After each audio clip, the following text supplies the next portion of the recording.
Mike Hall here, CEO of Just Collecting and Paul Fraser Collectibles, as you can see from the poster behind me.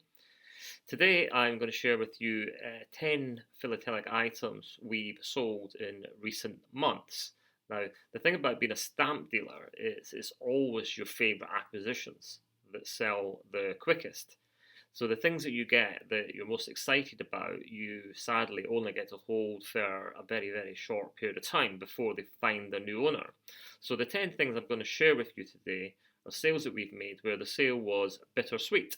So let's take a look. The first stamp I've picked out is it's because it's the most recent and it's still very fresh in my mind. It's a lovely looking stamp from Malaya Selangor, the 1935 to 48 8-cent SCARLET on thin striated paper. We sold it for £750 against an SG catalogue value of £1,200. And it's an absolutely superb mint quality, never been hinged, and it's also an upper marginal example. It's a really rare stamp as well, and it was prepared for use in 1941, but it was never issued as the supplies were diverted to Australia. And examples in the market are from unintended leakages of that supply. And it was the first time I'd ever seen this lovely rarity, and I think I let it go too cheaply. The next item is a magnificent exhibition piece of the famous British Seahorse stamp issue during World War I, which was sold for £35,000. Now, the stamp is one of the most famous from Great Britain, depicting an image of propaganda of the defiant and the powerful British Empire at the time, and it's one of my personal favourites.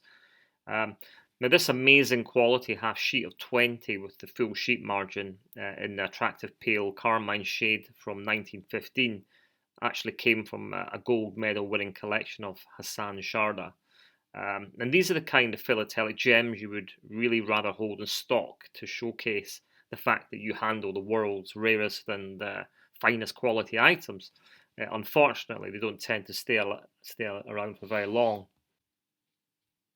So next we move to India. Now, to be honest, buying Indian stamps in fine quality is an absolute nightmare, particularly because the market is so strong and general quality that you find is substandard. And Indian stamps are certainly our fastest selling of all countries we trade. And this spectacular error of the two Annas Blue, showing the double impression, sold for £3,500.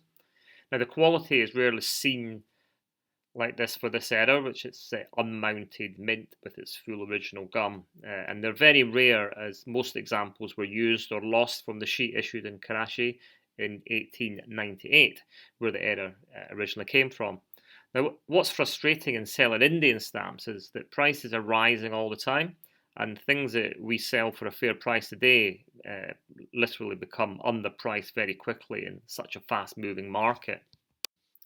I've included China's most famous stamp on my list, the 1980 Year of the Monkey stamp, simply because every time we get one, we sell it straight away. We always have a waiting list for the stamp, meaning I only ever get to handle them very briefly.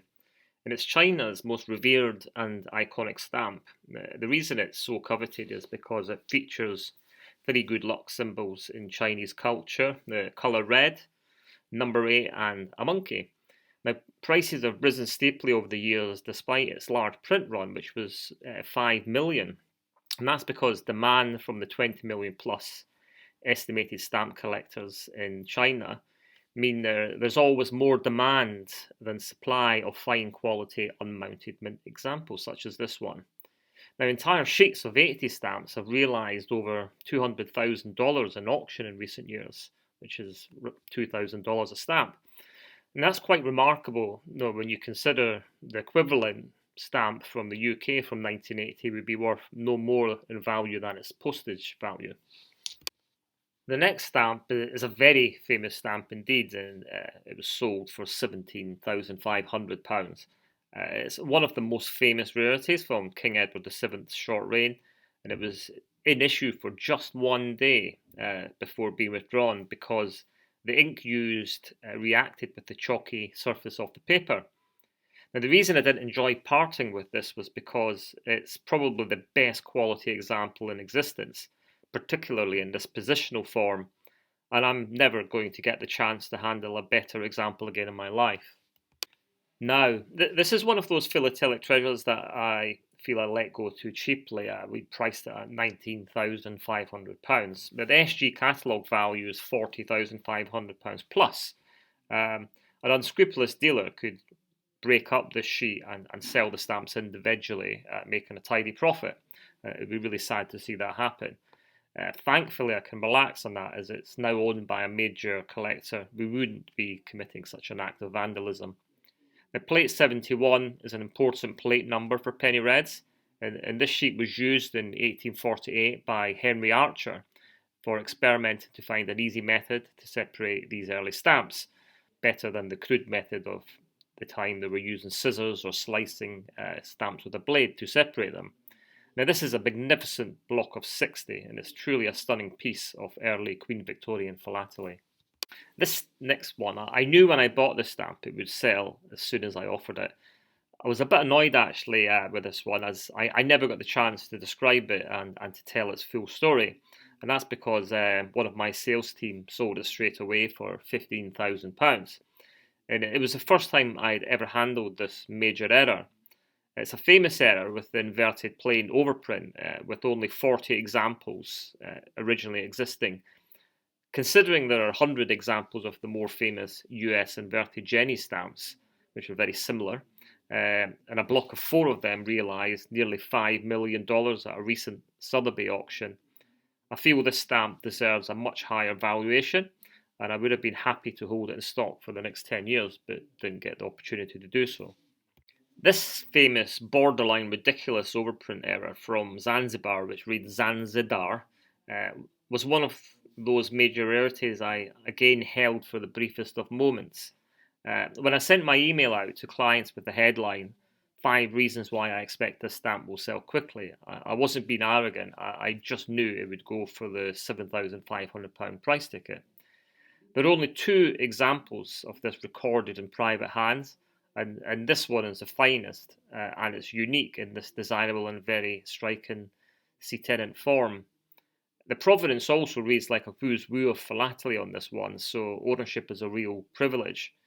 My view is that it's ridiculously undervalued in the SG catalogue, and it's not been repriced in that catalogue since 2012, and it should be much higher valued than the price I sold it for, in my opinion. I was sad to see this one go, mainly because I live and work in Jersey in the Channel Islands, and this is the finest uprated Mulready cover I had ever seen sent, and it's from Stourbridge to St Helier in Jersey. It sold for £15,000 and came with excellent provenance emanating from the Mayflower Grand Prix gold medal winning collection. It is very rare to see covers like this in such magnificent quality, and it is truly one of those items for the philatelic connoisseur. So for my 10th stamp, I've picked this star item of Cyprus King George V philately, which is unique, exceptional quality, and with a great backstory which adds to its desirability. Now, this sold for £50,000, but being unique and so special, it is very difficult to put a price tag on something like this. It's always sad to see the top philatelic items we have the privilege of handling going, as just having them in stock is sometimes more valuable to us, presenting our brand quality. But ultimately, it's in the hands of a new owner, who I'm sure will be very happy with it. Okay, so there you have it. It's always difficult seeing the best items go, but we do take pleasure in the knowledge that we're placing these items in good homes where they'll be respected, cared for, and enjoyed. If you'd like to read more about some of the stamps featured today, I suggest you visit our blog on justcollecting.com, where the full story behind some of these stamps are featured.